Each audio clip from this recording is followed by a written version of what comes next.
This is a big one, folks. So, Cine Colombia, which is the Colombian distribution movie theater chain in Colombia, one of the bigger ones, has released a plot summary, a spoiler synopsis for Dragon Ball Super Broly. This video is going to contain tons of spoilers, but I want to let you know that it does not spoil the entire movie. There are still a lot of mysteries and unanswered questions from this synopsis, and the third act of the film, the final battle, is not covered at all in this. So there's some stuff that happens, some stuff that's talked about, but there's still a lot of questions that we have. The spoiler synopsis does not give away how they ultimately defeat Broly or what ultimately happens in the film. So if you're worried about having the end of the movie spoiled, this video is not going to spoil it. But tons of the plot from the first two acts, the first two sections of the movie, out of the three major the three acts, the three-act structure, thirds of the movie. 2/3 of the movie are somewhat talked about here in this summary. So, again, I'm giving you a warning before we dive into this. The video will have a spoiler summary in the title. You've been warned at this point. That's it. We're going to get right into it. You've had plenty of time to click off right now if you want to. Let's get into the spoiler synopsis for Dragon Ball Super Broly that was revealed from Cine Colombia. I want to thank Tragic for sending me this and waking me up. So, in a good way, let's talk about it. So, here we go. And again, this is a very brief summary. Plot details are still sparse, and there's still a lot of scenes that are in the trailer and scenes that have been discussed that are not in this. It's just a very basic base summary of the plot of the film. So here we go. Let's get right into it. 41 years ago, the king of planet Vegeta had a child who will become famous in the not too distant future, like the famous Prince of the Saiyans, Vegeta, and who will boast of his innate fighting skills and power. Now, the translations here are not very well. This is like Google Translate, from what I understand, or it's not an accurate translation, but essentially, the way it says, the king of planet Vegeta had a child who will become famous in the not so distant future, like the famous Prince of the Saiyans, Vegeta. They're talking about the king of planet Vegeta had a kid who is the famous Prince of the Saiyans. Okay, so understand this is not.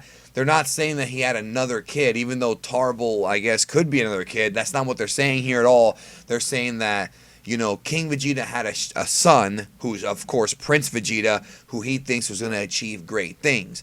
So don't get it twisted there with the wonky translation, all right? I'm here to kind of explain it to you the right way. Continuing on with the plot synopsis, it says, at the same time, his loyal military right-hand man, Paragus, had the good fortune of also having a child, Broly, who has an unusual power even superior to that of Vegeta. So, again, this says a couple things. Number one, in this version of the story, Paragus is King Vegeta's military right-hand man. That was definitely not the case in the original Broly movie. They never said that. Paragus is just a regular Saiyan. Nothing about him being Vegeta's right-hand military, captain or commander or something like that. So that's new. Toriyama has changed that backstory of Paragus, and I, for one, am okay with that because it does not contradict the original manga at all. It doesn't really contradict anything from the past except for the original movie, which is a totally different story to begin with. So I'm fine with that story. The one thing that I do have a bit of a concern about is how it says that around the same time, Paragus also had a kid. So that means that Broly and Vegeta are the same age. Now, it does not say here that Broly and Goku are the same age. That was the storyline that we had in the original Broly movie. But what they could be doing is they could be saying that Broly and Vegeta are the same age and that Kakarot was born after, a few years after. That could be the case, and I would be fine with that. However, if they're going to retcon it to where Broly, Vegeta, and Goku are the same age, and that means that Vegeta and Goku are the same age, and that is a complete change from everything we've been told in the past, and I do not like that change. And again, until the movie is actually, we have a real synopsis from the Japanese, early screenings in November, I'm going to take that as me being a possibility of a retcon, and I'm not going to say it is a retcon, at least not yet. We'll see. I mean, again, we'll see how it actually plays out because, again, this translation is a bit wonky. The actual finalized version of the movie might be a different story here as far as, like, this particular translation goes, okay?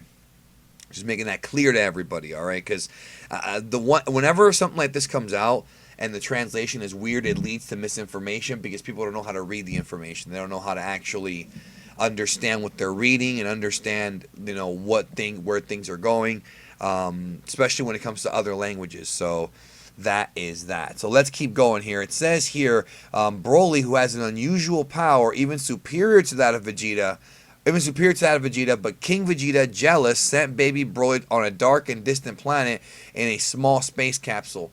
Paragus, furious, then betrays King Vegeta to search for his beloved son and ends up finding him on a stormy planet. So, very similar to what we had thought and to what we had speculated in the past. I've talked about this on a few different streams, things like that. Paragus does not want Broly to be sent away, so as a result of that, he wants to go find Broly. So this goes into the whole thing that we heard about Paragus being a sympathetic character. His son, his infant son, is being sent away when really he shouldn't be sent away because he's very powerful. And if you remember, only low-class warriors get sent away as babies, as infants. That's what was stated in the original story, right? So as a result of that, Paragus is not happy. He doesn't feel like it's right, and so he's kind of, you can kind of relate to him.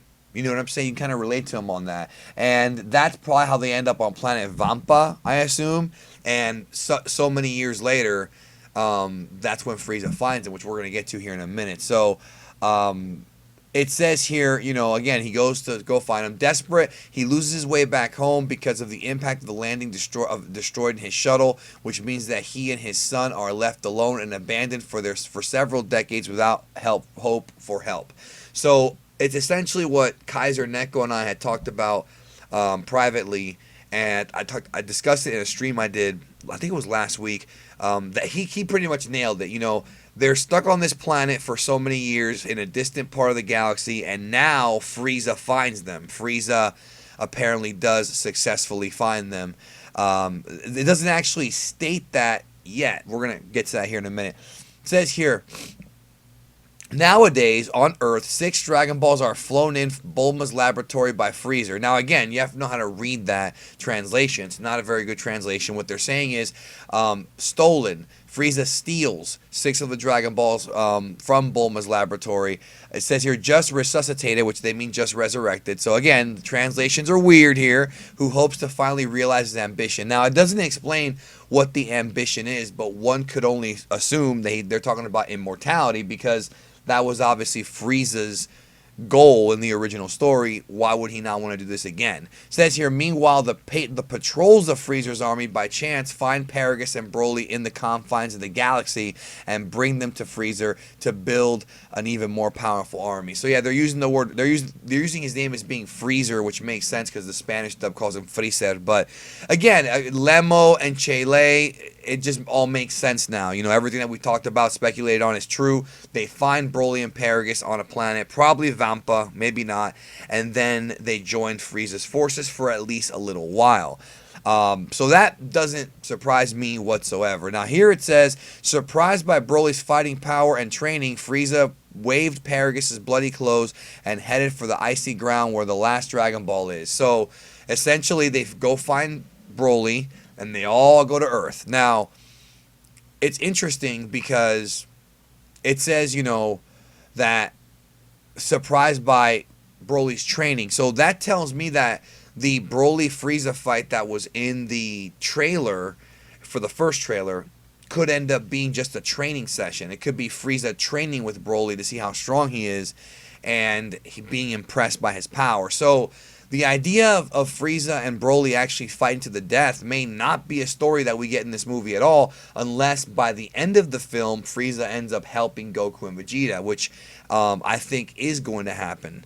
But it's interesting because it looks like they're going to have some kind of fight earlier in the movie, and that's when Frieza finds out just how strong Broly actually is and how much latent power he has. So going forward here, it says Goku and Vegeta, as they speed up on the frozen land to find the lost Dragon Balls, face their rival forever, Frieza and formidable Broly. So it looks like what they're trying to tell us here is that it's going to end up being Goku and Vegeta against Broly and Frieza, and I think some people might be upset at that. I actually don't think that's what happens. I think it's going to be Frieza just sicking Broly on them.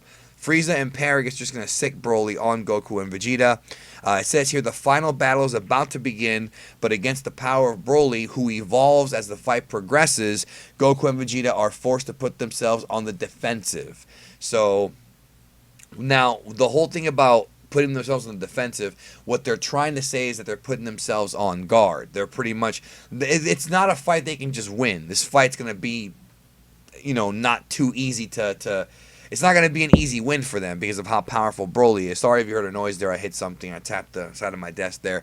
But notice that the synopsis ends there. Goku and Vegeta are about to put themselves on the defensive, get on guard. So there's nothing in this synopsis about what happens after, whether it be another fight, whether it be that, the fight doesn't end there and something else happens. Obviously, there's talk of more of a plot. Like, this can't just be the entire plot, because I find it hard to believe that the movie's going to be 140, an hour and 40, 100 minutes, so to speak. I find it hard to believe that this is the entire movie. I just don't think it is. There has to be more to it. There could be a possibility that the final battle is very long with different transformations and other things. That could be the case, but I just still think that there's more to this plot than just this synopsis, but this certainly tells us a lot, and it certainly, in my eyes, confirms that the first part of the movie is the story of Planet Vegeta and Broly. Now, notice there has been no mention here of Bardock. Nothing of Bardock and Gine or Kakarot. Nothing. So there's still that story to be told. And again, this just kind of says that. It says a first full synopsis on Cine Colombia, right? It's a synopsis, but it's not a full synopsis, because there's still a lot of things that have not been answered here. Nothing about Bardock, Gine, nothing about Kakarot, nothing about Goten and Trunks, who we know are in this movie. What's Piccolo's role? We're not seeing any of that here.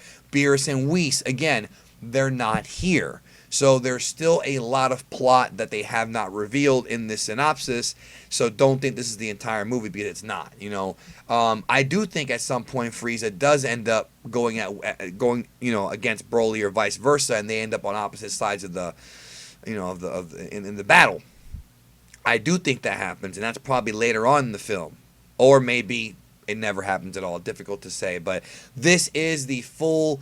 Like I said, it covers the first and second acts, but it's still missing a lot of things. So it's at least some of the plot, but it definitely is a lot of information, which is why I made this video, because there's a lot of new information here, and it does kind of give us an idea of the direction of the film. So let me know in the comments what you think about this synopsis. I was going to do a stream tonight, but I'm postponing it probably for sometime midweek. So I might still do it late tonight, but I don't think so. Don't count on it, but I will be back. So let me know in the comments what you think about this plot synopsis. Do you like the idea of Paragus being, a general or whatever, being King Vegeta's right-hand man? Do you like that idea of that character? And are you surprised? Because honestly, a lot of the stuff that happens in the present is not a surprise to me. It all kind of fits with what we've been told. So that's it. Hope you have a good one, guys. Thank you so much for your support, and I'll talk to you soon.